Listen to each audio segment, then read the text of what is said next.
Can the women offer something as dramatic? Let's see. The all-Japanese semi-final between Nozomi Okuhara and Natsuki Nidaira is up next.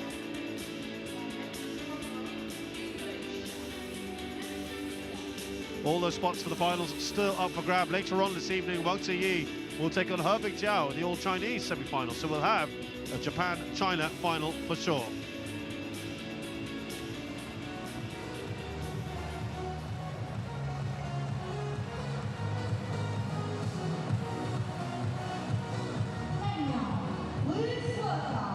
Nozomi Okuhara, Japan.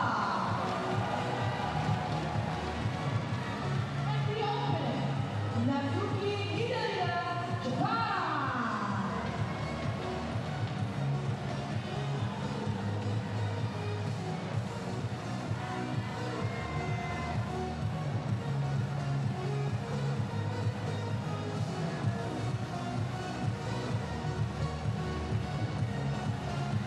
Well, we saw a bit of a fairy tale story in the last match. There could be one here as well in this one, in the women's singles semi-final. We have another big matchup here. Not quite the same distance in terms of rankings. The first time that these two have met each other. The international stage. Red for you. Red. Receive. Red side. Sorry. Red side.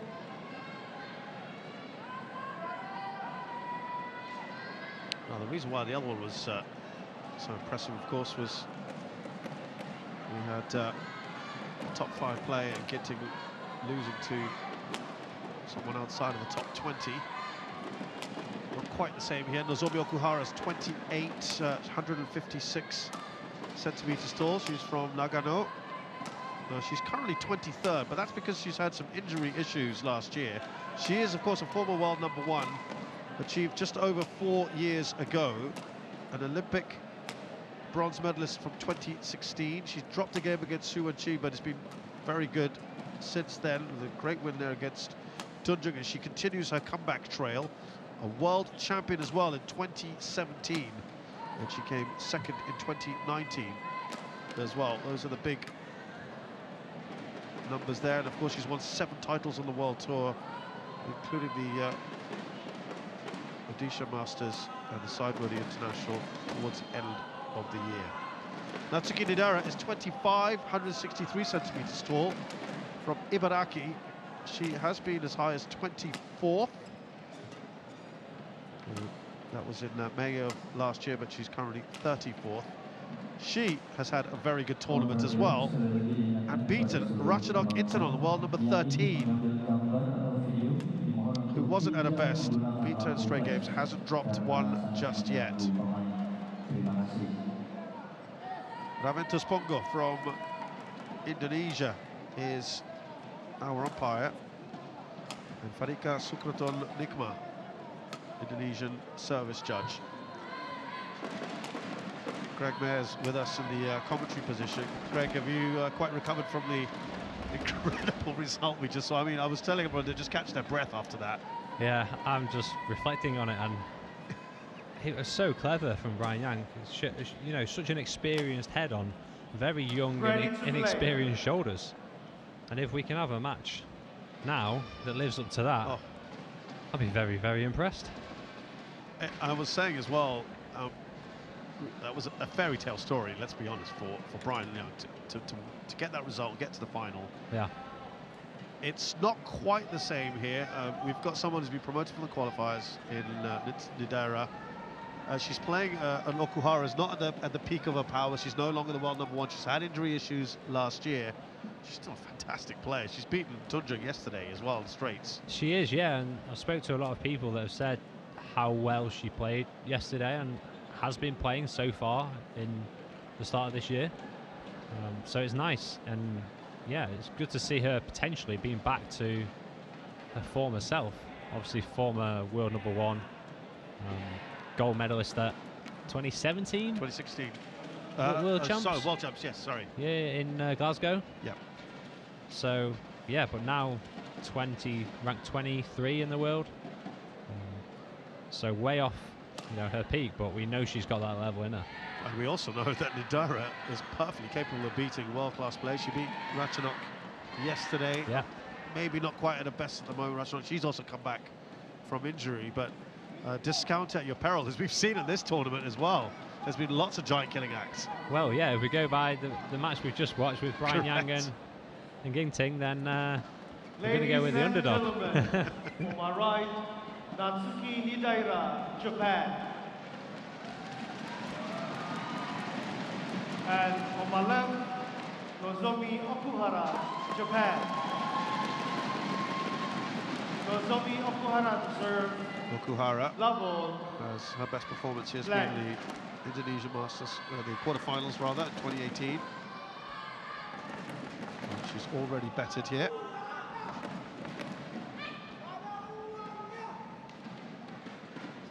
And this is her first time here at the Indonesia Masters for Nidaira.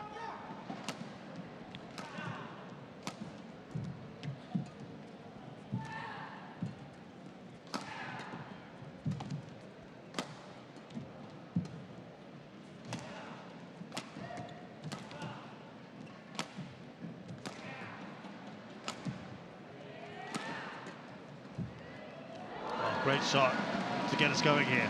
1 love. Yeah, nice opening rally and great cross court net. It's not an easy skill. She made it look easy. Well, yeah, great shot to win the point.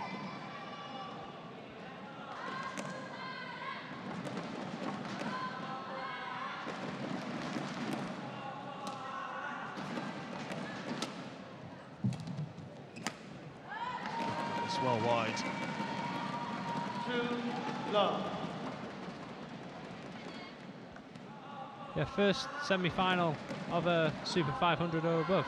Yeah, I think, she got to a Super 300 final before in the Swiss Open in 2018.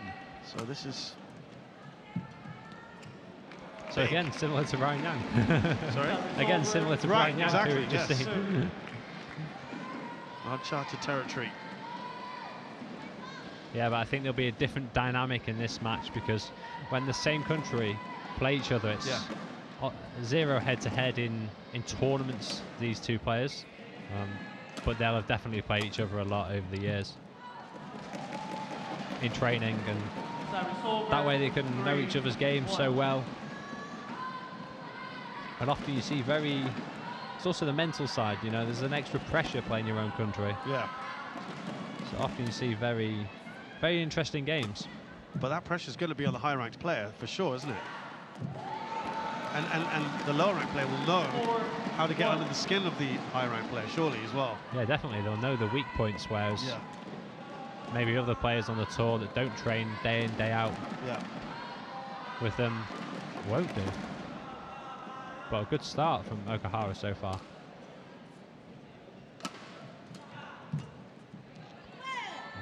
You asked me about semi-finals for Nidaira. She's been in 6 previous semi-finals.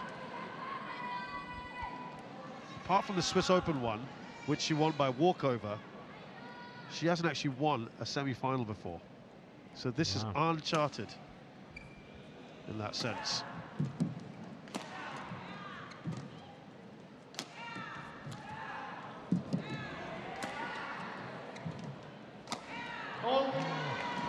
Great rally there. Okuhara had Nidaira on the back foot, and then she managed to play a great defensive shot, and then Okuhara just gave her a nice little opportunity to win the rally, and she said, "Thank you very much."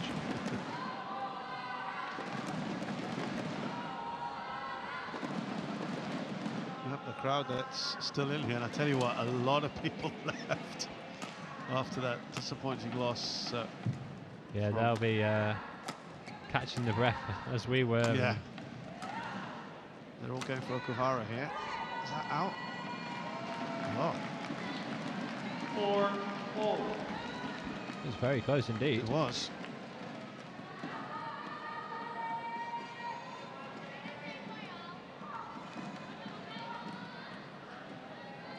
We have we've got more Indonesian participation, but that's the very last match of the day, the men's doubles. It's an all-Indonesian semi.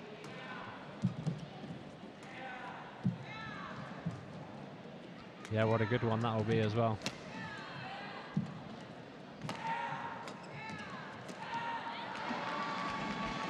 Five, 4. 4 points in a row here from Nidaira. Very nicely done. Actually, the great thing about this one, Greg, is that we saw a lot of qualifiers go quite deep in this tournament. Yeah, I think that's likely due to a few of the top seeds pulling out, though. You saw in the mixed Jesper Toft, Okara Gravison making it to the semi-finals today. Yeah. But they did have a few seeds. Feng and Huang from China's second seeds withdrew, so maybe gave them a slightly easier route to the semi-final. And as well in the women's singles, 3 of the top seeds have pulled out. Yep. It does give these like lower ranked players, even qualifiers, a chance to go deep into the tournament, which is chances that it's really important for To take, right? to take, yeah, for their careers.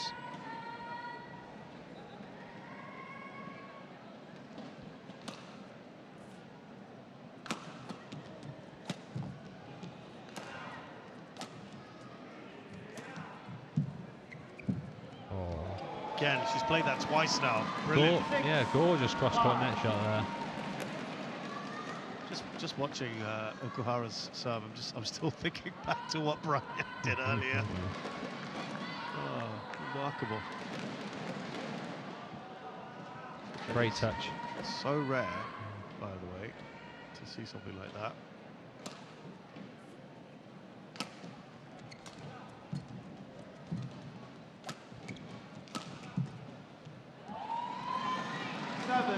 Okuhara in front again, and a smooth player, clean to watch. Yeah, it's good to see her getting back to her best. I think 2 wins in 2 tournaments in India, Super 100 and Super 300 in December. Yep. Will have given her confidence, playing lots of matches. Winning tournaments always gives you that confidence.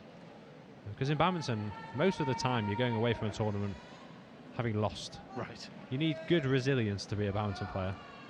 It's not like you know, a football match or something where you win, lose or draw. So it's, you know, It's all or nothing, isn't it? in one match, yeah. 9, 5. And I can tell you, when the rare few times I have won a tournament, you're going away and it's almost like you don't believe that you're done because you've not lost. You've not had that kind of learning opportunity. Right.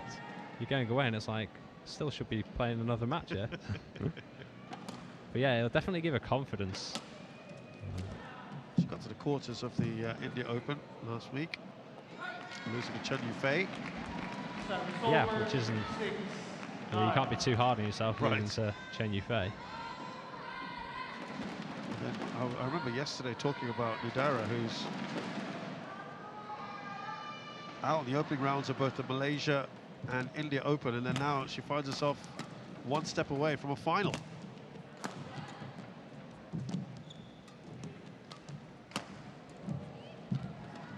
Oh, and it was the right idea, wasn't it? Yeah, she's orchestrated that rally really well. Just missed that last shot, but that's what we want to see. Great intentions. Moving Okuhara around the court well, opening up the space.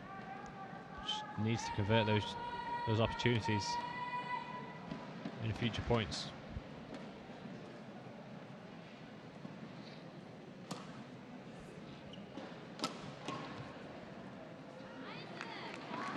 Just kind of looked around, bewildered by that. 7, 10.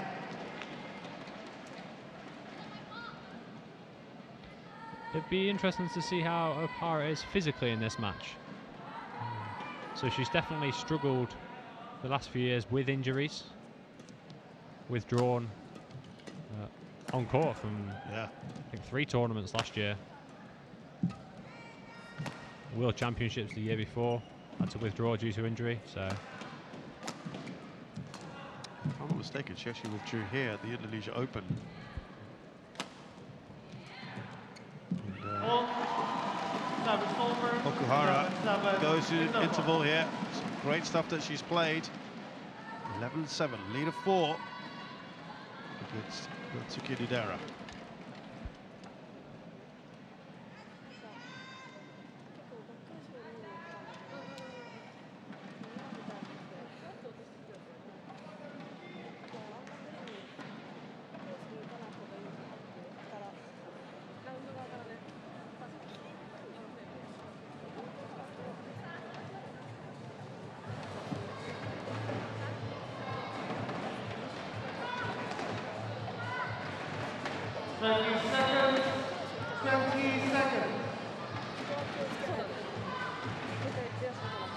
Players back on court.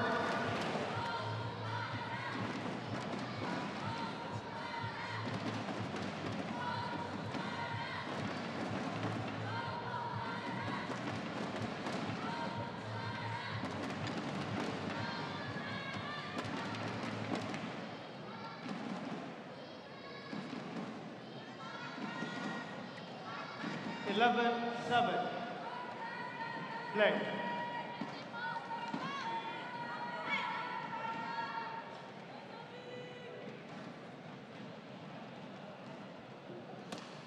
So I had a quick look, and yeah, it was here in fact at the Astoria where Nozomi Okuhara had to retire in a match against Yojami. Now that was off the comeback of about 3 or 4 months off from the Swiss Open where she had injured herself.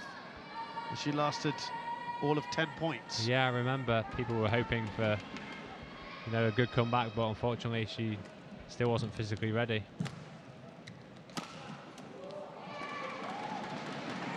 Challenge here from Nidaira. Yeah, now I'm looking right down that line, and I couldn't tell that one.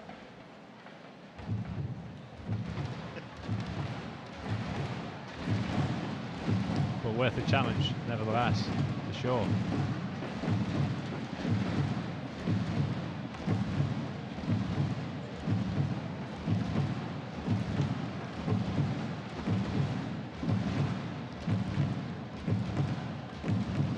Right, here we go. Yes. It's kind of 50-50, isn't it?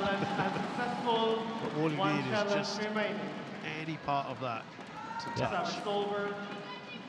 And that line judge should be very happy with himself. That's a great call. It's funny, you often see them looking up after they've made a call, Just and to then make sure. yeah, they're either happy or sad.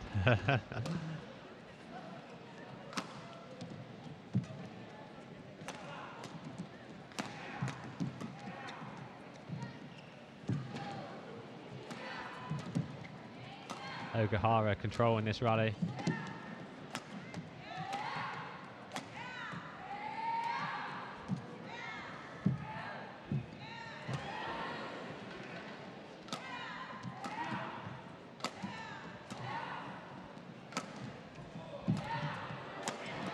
Oh, doing well here. Well, she turned it around, didn't she, Nidaira? Absolutely. Second half of that rally, Nidaira got the control.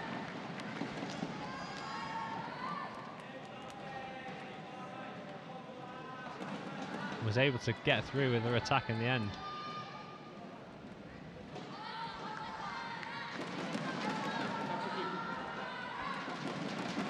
Now what's interesting in this match is that both sides actually have coaches.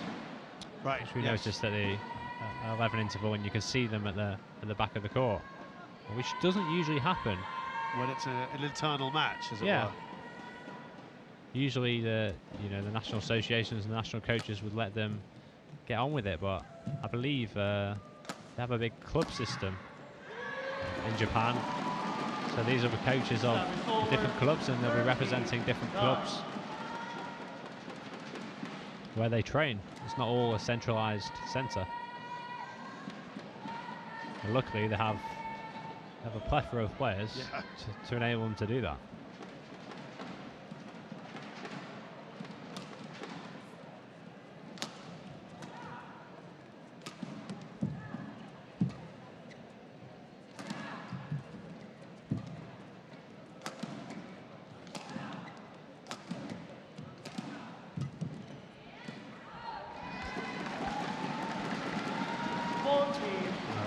for that corner. Yeah, the drift in the arena takes that wide. I'm sure she'll potentially be hesitant to play into that corner again, Yeah. especially cross court.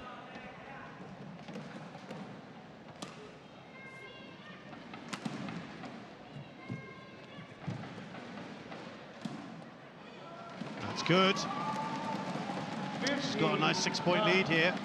Okuhara, who is in stark contrast to her opponent, played in 34 semi-finals, won 28 of them. Over 60% win rate there. But her last semi-final was a Hilo Open in 2022. So it has been quite some time for her to get to this stage.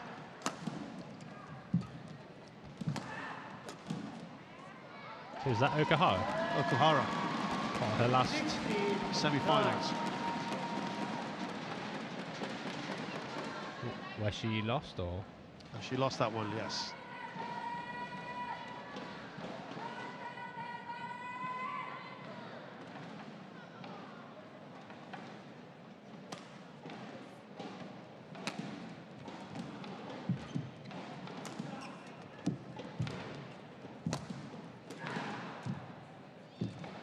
And to clarify and talk about outside of 2023, Solver, 10-16. it's been a while. Yeah, She was as I said, Odisha and Side Modi.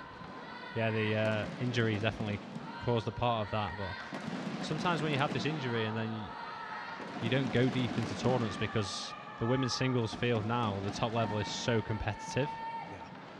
It's hard to kind of get matches under your belt and get that confidence to go deep into the tournaments. So this is the first 500 in a long, long time. 11-16.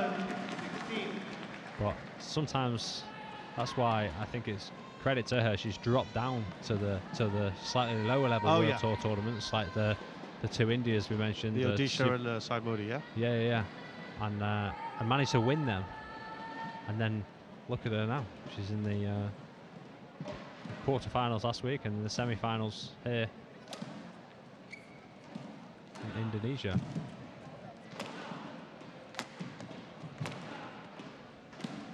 That's always going to be a bit of a risk. 12-16. Well, both of these players now, as we said earlier, Okuhara ranked 23 in the world and Nidaira ranked 34. But after this tournament, they're going to go shooting up, right? Yeah. I wonder whether Okuhara's having a wee look at the world rankings and thinking, do I have a shot? Olympic qualification. Never say never. But Got to have a good run, don't you? a win here would help her out a lot. Obviously, you've got Yamaguchi. Yeah. Yeah, in the women's singles, you need 2 players in the top 16. Yeah. So she won't be too far off that, maybe, depending on how far she gets, the points that she accrues. Math is never my strong subject, Greg, so It's very complicated as the Olympic ranking system.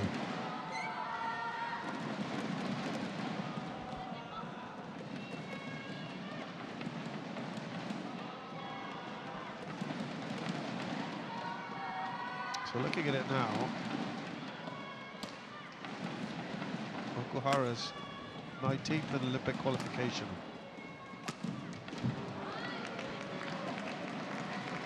Yeah, but you've also got Ahori above her. Ahori, yep, you're right. Who's He's just playing well. inside the cusp. 15th. Yeah.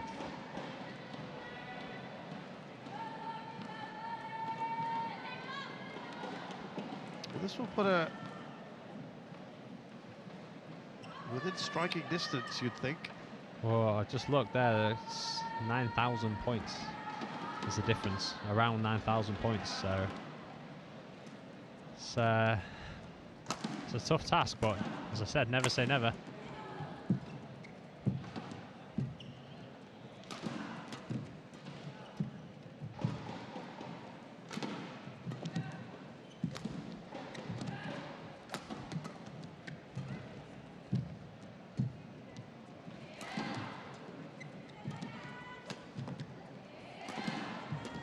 a wonderful rally.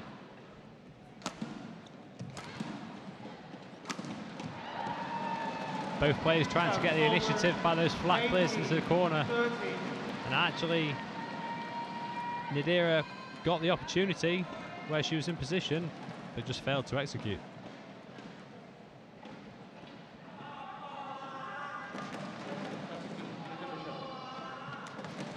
Sure, she'll be disappointed at that mistake. Yeah.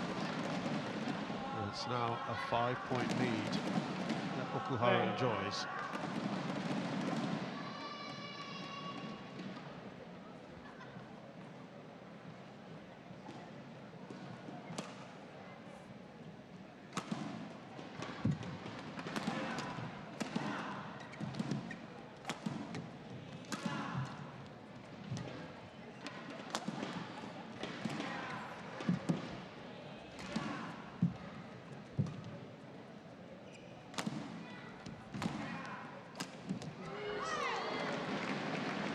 Very well orchestrated rally there. Again, both players so fast, moving each other around all four corners of the court really nicely. And that time, once again, Nidaira got the opportunity. The short lift where she was in position. You can see where she's hitting it from there. It's inside the background lines. And was able to hit a winning shot that time. So if you go all the way in this tournament, you get 9,200 points. And Aya Ohori, she was eliminated in the round of 16. So she'll have got a few points as well. Yeah, so if she did go all the way here, Okuhara, she'd get an extra, what? In the round of 16, she'd get an extra 6,000 points difference. Yeah. So that's it's nearly closing the gap. It's closing the gap, isn't it? Quite nicely. However, it does take your best 10 tournaments, so I'm sure a second round here for Ohori won't be part of those best 10. I think her average might be around 5,000 or so, maybe an extra 4,000 points, but it only takes 2 of these to go deep in tournaments, right? Yeah. 6 game points. Tell you what, you need a degree of maths for this, Greg. I'm going to stick to commentary. It's complicated. Yeah. Oh, well done again. Oh, very nice. Are you players like constantly doing the permutations and looking at what's going on, or are you just putting that to one side and just letting the results, just focusing on it? I think, in my opinion, players actually focus on it too much. Focus on it too much? Yeah, it's hard not to. Yeah. Because, you know, it's going to the Olympics, which is a lot of players' end goal, dream. Of course. So yeah, sometimes you can get wrapped up a lot in the points, chasing points, playing every single tournament, and then as a result, it adds more pressure because you know when you're playing there, you're like, right, this is 6,500 right? points. Yeah. So in a way, it's better not to. I mean, I know it's easy to say, but yeah, certainly the times in my career when I've been so focused on ranking points, world ranking points, it's had probably a detrimental impact on my performance. But that's me. Everyone's different, you know.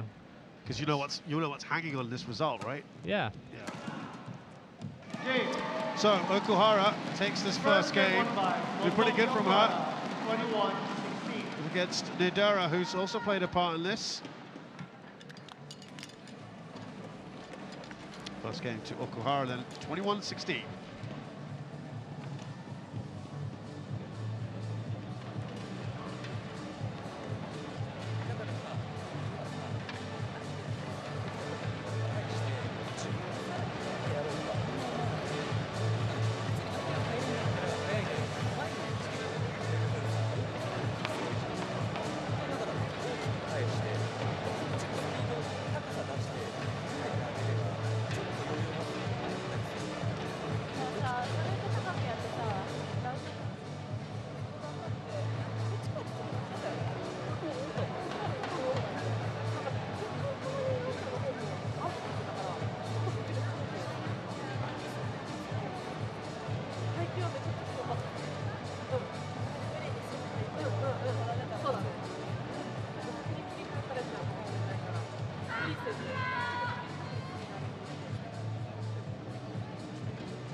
20 seconds.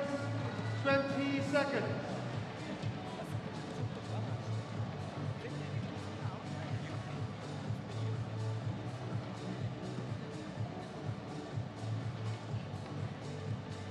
And players back on court.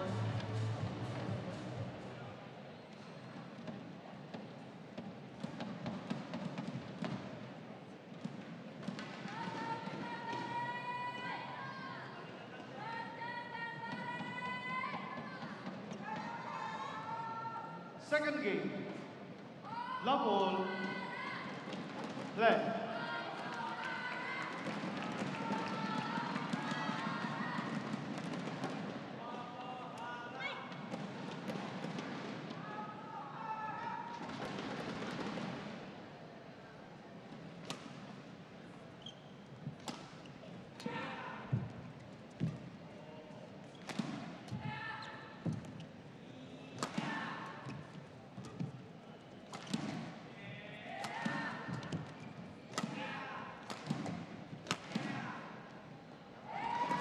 That's good. 1 love. Okuhara took that first game, 21-16.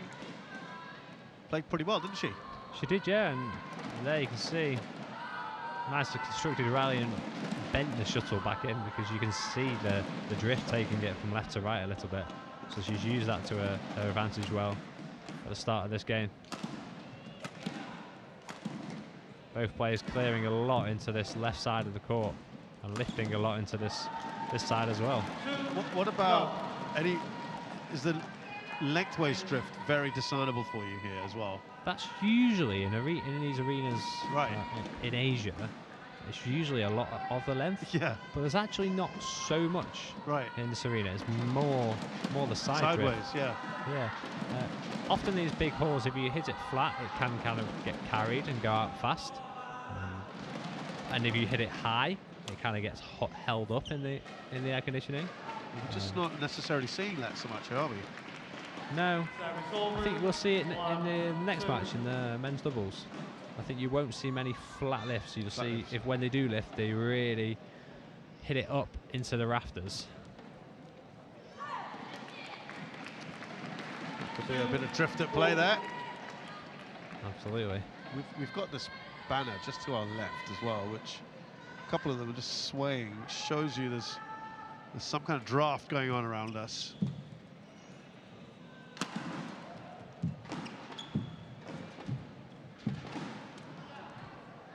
There, that's the flat one where you hit it and it kind of flies out.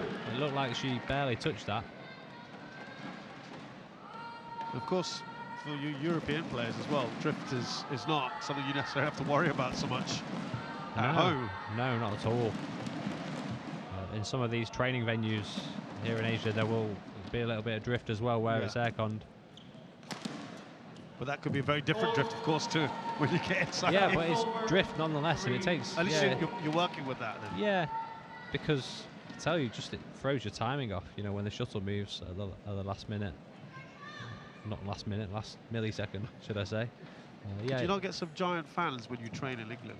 Just to interestingly, the first time Carolina Marin actually went and played in Asia, she couldn't deal with the drift, so they installed fans in her training to try and replicate that. Yeah, I'm not sure how well it worked, but it's one way of. They definitely did. Yes. Dealing with it. But yeah, it takes. Definitely took a year on tour for me to kind of figure it out and get used to it for sure. You don't actually get loads of time on these playing courts as well. Yeah. Maybe an hour or two before the tournament starts, and that's it. Of course, with lots of players wanting to play, and only 3 or 4 courts at these tournaments.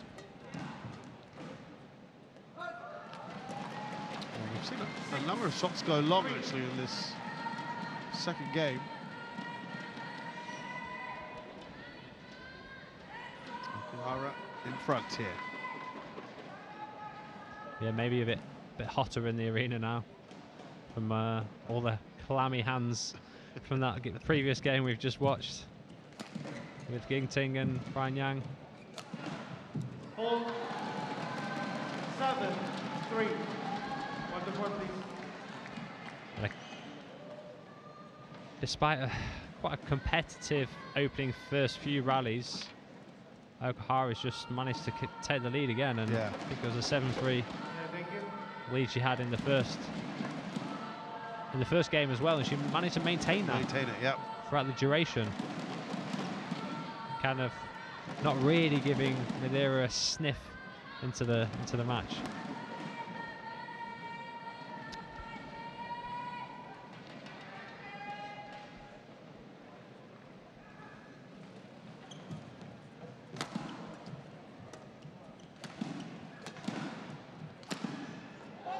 It's well wide, isn't it? Well, we were just talking a little bit earlier about when you're playing internal matches, i.e. against someone of your own country, and how that can be a little tricky. In a semi-final level, Okuhara's played 11 Japanese players, won 8 of those. Nidaira's had 2 and lost 2. Both to Ohori, was it? Nidaira? No, to Kawakami and Suzuki. Oh, okay. And overall against Japanese players, Nidaira has only played 10 on the World Tour, won 5 and lost 5. Okuhara, I'm sure, has a lot.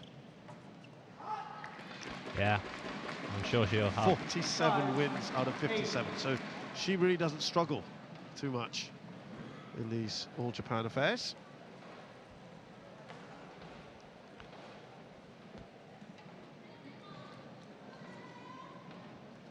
Yeah, the experience showing here.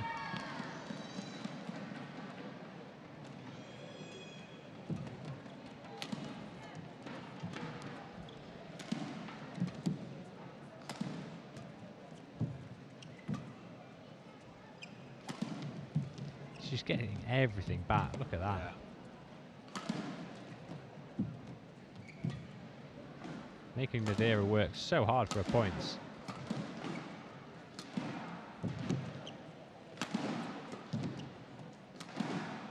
She's loving that really flat clear and flat lift into Nidaira's round the head corner.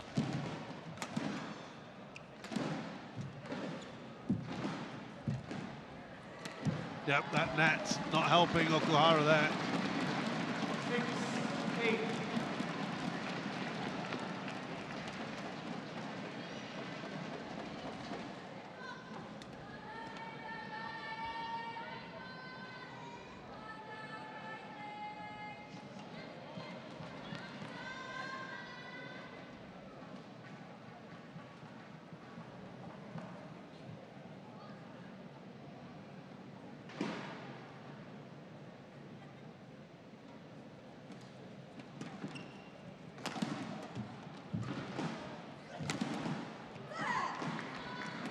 Only a point behind now. Yeah, she's done well to keep going. Keeping the pressure on. How did you find playing in sort of all England matches? There's definitely extra pressure. I haven't actually at the top level not done it too much. But at any level, unfortunately, there's not too many English at the moment at the top level. But yeah, at any level, I've done loads over the years. Right. Yeah. There's an extra pressure because, as you say, you know each other's game. Usually in doubles, it's a little bit different where rallies can be shorter because you know like where they're going to serve return to. But we're not seeing that here, which is good. We're getting nice long rallies. Great not quite great defense, but very agile, yeah. And she's now 3 in a row, yeah. Good run.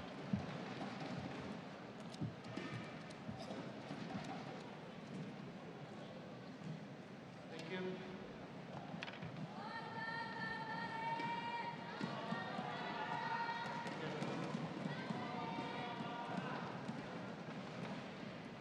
Actually, I'm just going to correct myself. That's 6 in a row here. Play.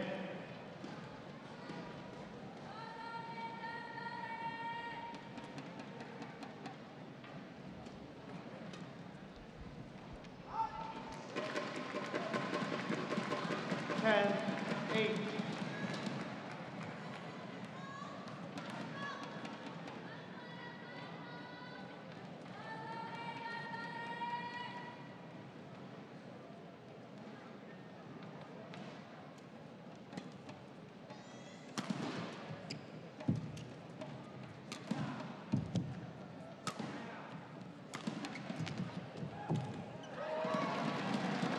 Service over, 9-10.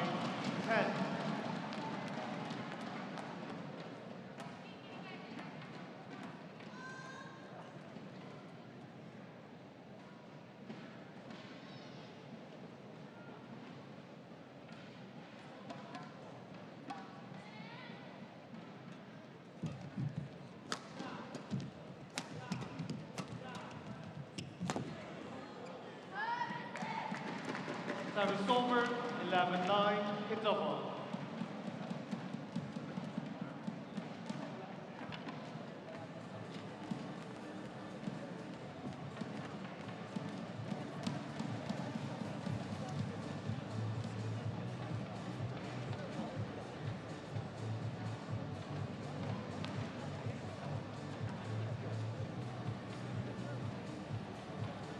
So at the interval here, it is a great turnaround from Natsuki Nidaira, who's won 8 points in a row, 11-9. Leading in the second, though. Okuhara has taken the first. 20 seconds, 20 seconds. Coach, this is your turn.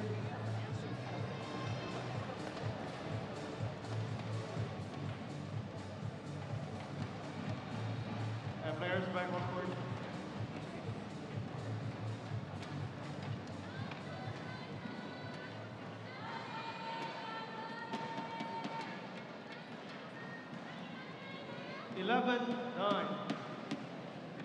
Play.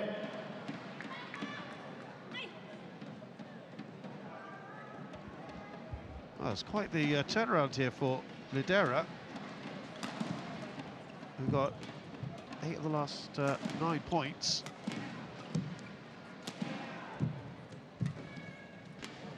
Oh, that's good. Oh no, ow, excuse me. I'd say that would have been worth a challenge. Was that a challenge? Yeah. She didn't, no? If we were both thinking, ooh, let's have a look. Still challenge that. Yeah. Especially first point out of the 11th break.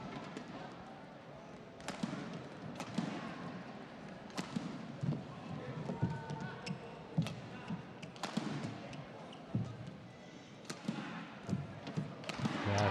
You know, Greg, it's going to be really pleasing for Okuhara to be throwing herself around the court, retrievals, getting up, recovering so comfortably, it would appear. Yeah, I was just thinking that, like, great athleticism, and really good to see, and it'll give her that confidence that she can do that. Like, look at that there, changing from going on defense to attack in 1 or 2 shots because of that, and that'll give her confidence in the matches. It's whether she can sustain doing that at this high pace, because after leading in this game, was it 8? Yeah, she 8-4 was 8-3. 8-3. It's to find herself 12-9 down after that. 9-2 since then in favour of Nidaira. We've seen some big run of points today. Yeah, we certainly have. 12. Straight to there. That's that drift. Just kept that in, right? Yeah.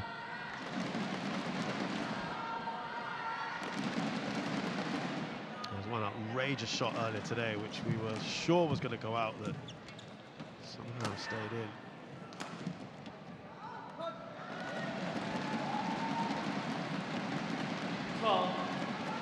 She's looking a bit exasperated, Nidaira.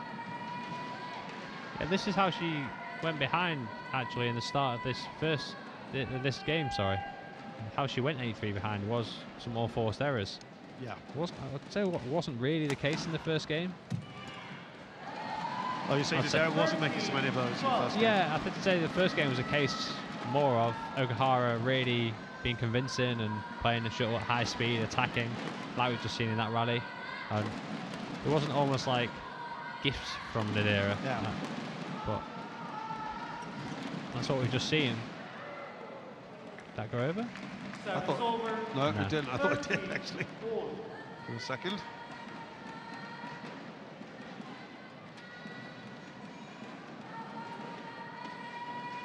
This will show us. No, it didn't. It's close though.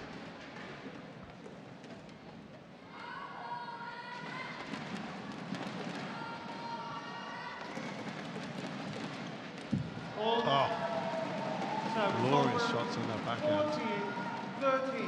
It's not the first time we've seen that nice. That was a bit deeper because it was from the serve, so it was behind the service line. Yeah, the first game I think she played a couple of those, didn't she? Same skill. Thank you. So important for players, whether it's singles or doubles, mixed doubles, to have shots that they can rely on, that they know are often winning shots. Right. Just helps you get some very quick points in matches, which could be decisive. Oh, deception there. Read that. Very nicely done by Nidaira. Yeah, she's up for this, isn't she? All square here. A big shout at the end of that point. I think she liked the deception, and I think that's. I'd like to see her use more of those little turns, just a wrong foot Okuhara and set up her attack. Okuhara's going to get it back. Yeah. But maybe not with good enough quality.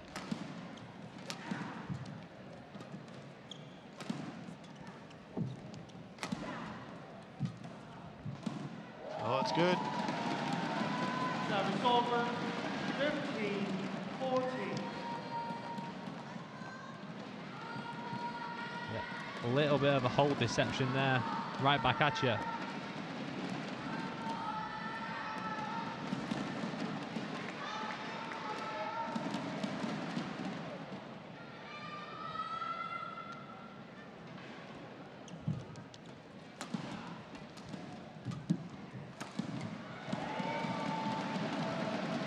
Now a little cushion, little lead here for Okuhara. Yeah, as we're going to see, this was another mistake, unforced error. She needs to reduce the amount of these she's making if she wants to get over the line and take this to a third and deciding game. Service over. Out. 15-16.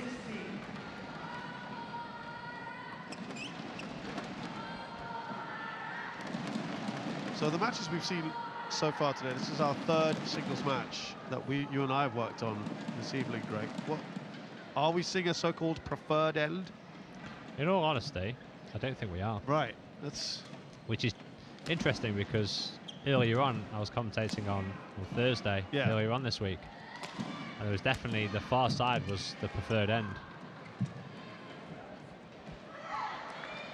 But players might have noticed that definitely yesterday after progressing, because we saw everyone that won the coin toss on Thursday, all four matches that I was commentating on, chose that this near side. Potentially the worst end to start on, because sometimes the first game can take a while to get into it. right. And then if it does go to a third and deciding game, then you have the better end in the latter part of that. Yeah. So often players will, I'm not always the same actually, but often players will go for that option. I think it depends who you're playing. Right. We've had this discussion amongst players. If you're playing a player where you think you're maybe the underdog, you want to win the first and almost. So you put the pressure startle on going them. on the side you want. Yeah. Yeah. Great attacking play there once again from Nidaira. Takes the lead back. And this is swinging back and forth. Again, there's a little deception at the front there from her backhand side. Looking like she was going to play a net shot and lifting it over meant that Okuhara was later. And Nidaira could get the short lift and win the point on that. And we're seeing so many points in attack today, which True. are often a lot more than we would normally see in singles. Great for people watching, though, isn't it? Yeah.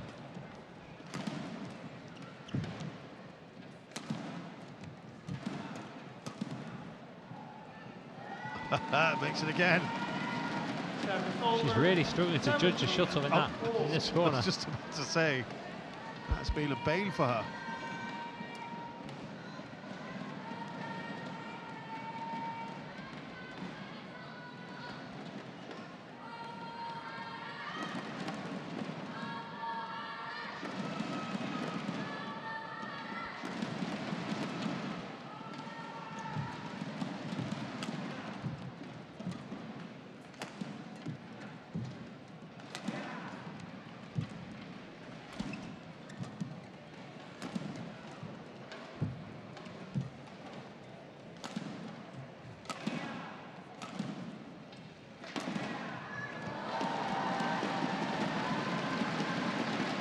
Fantastic from Okuhara.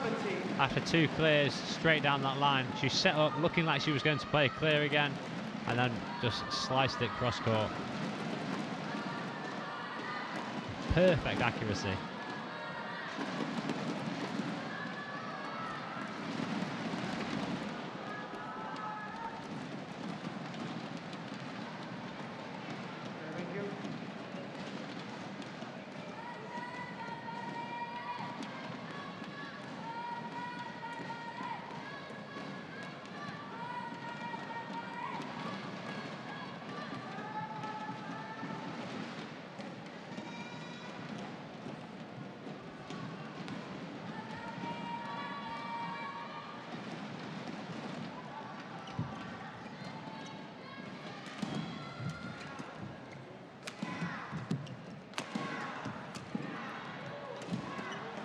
Defending for her life here. Nidaira trying to counter punch. Oh, she's done well. Well, she was up against it, wasn't she? Nidaira. Yeah, what a rally. Such fast, flat exchanges. It's Nidaira that came out on top there. Okuhara squatting down, just playing purely reactive. I couldn't quite get it away from the reach of Nidaira in the end. And that's 18 all. Nidaira really wants to try and take this to a 3rd game. Well, this will be another unlikely 3rd. Didn't look like it was going to happen in the last match. Got Nidaira in front. Yeah, got the look of the neck board there on that smash.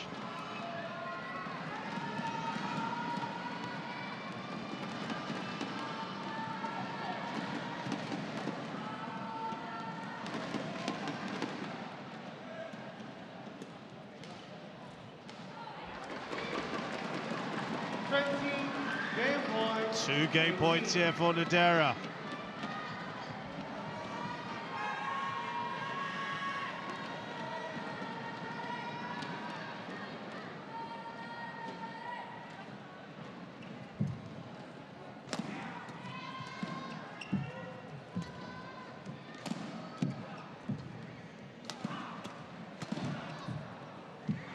One saved by Okuhara. Yeah, that was better from Okuhara that time. She was attacking down the left side of the court.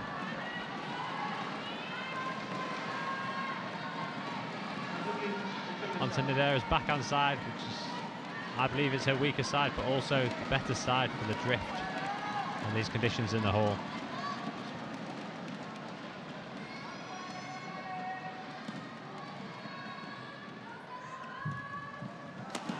Still a game point here for Nidaira.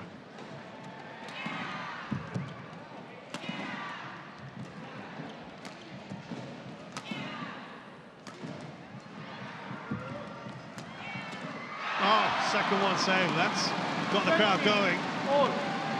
Who are clearly Okuhara fans. Another high pressure point, really well played there by Okuhara. Keeping the pressure on, and eventually Nidaira just went for it. Well, you'll say she didn't necessarily need to do that. She didn't, no. Yeah. Just keep the patience there, wait for a better opportunity. We need a winner by 2 clear points now. It's a great pickup.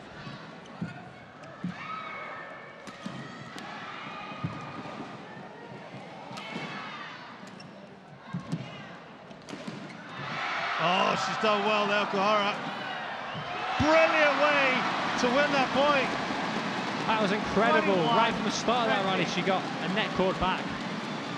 She had no right to get back, and then that full-length dive. With such quality on that shot. And to get up so quickly. Play that. And play a winner. Look at that. That is such a good point. Well played, Nozomi Okuhara. And I thought she would show more of her experience. At 1918, she hit a mistake out the side, but she's won the last 3 points, showing that experience.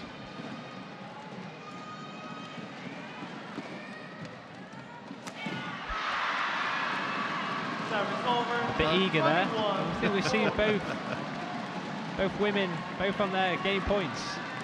Just kind of think, it's a game point, I need to go for the winner. Yeah.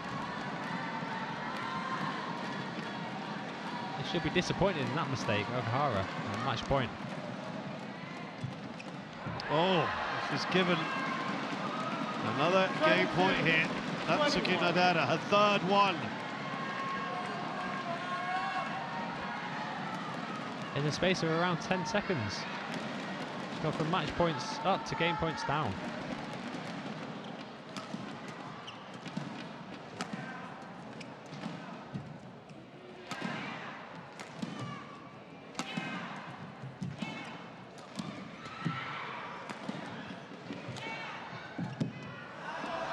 Wow, no one seems to want to win this one. I was just about to say the same thing. 22. Ah.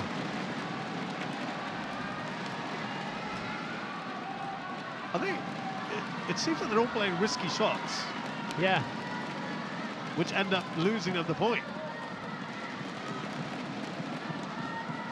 Fascinating. Right, we're all square again.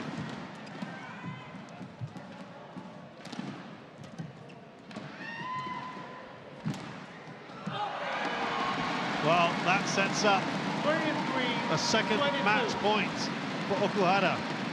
Again, the choice of shot selection, is it a bit strange for you? Yeah, it's really difficult playing that shot. It's probably the right shot if she's on the other side of the court, but with the drift going from left to right, it's just taking that out. Let's see if Okuhara can convert this match point. Second one here for Okuhara.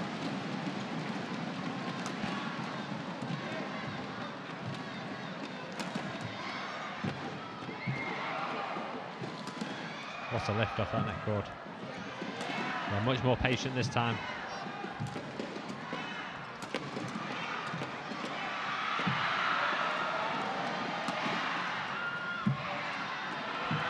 She's played it, now she finishes it off.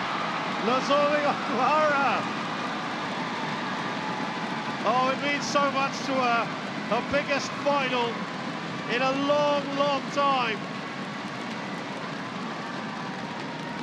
Not since the All England has she played at a level like this. It's a 500, yes, but since then she's only been in 2 300s and a 100. So this is huge for her.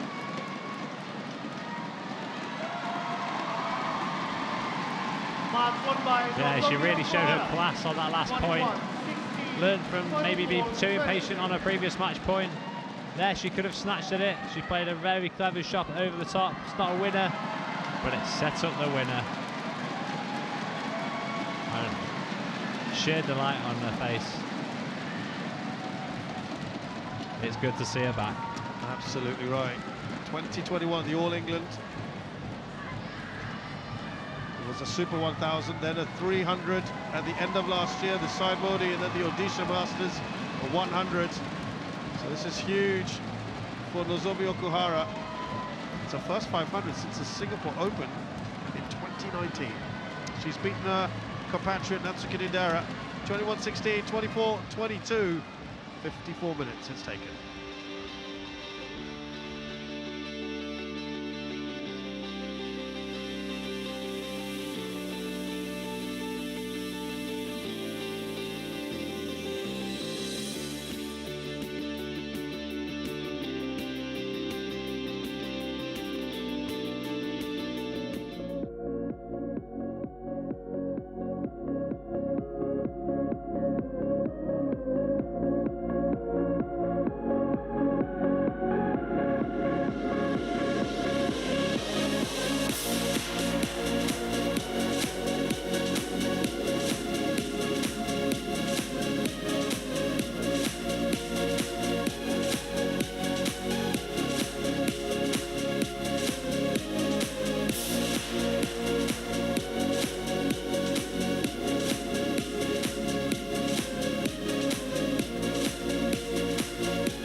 Our final match here for this live coverage on semi-final day here at the HSBC BWF Indonesia Masters 2024.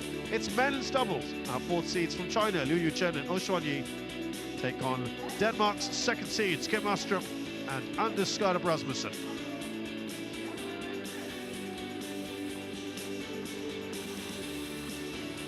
Later on, there's the all-Indonesian semi-final. In the other half of the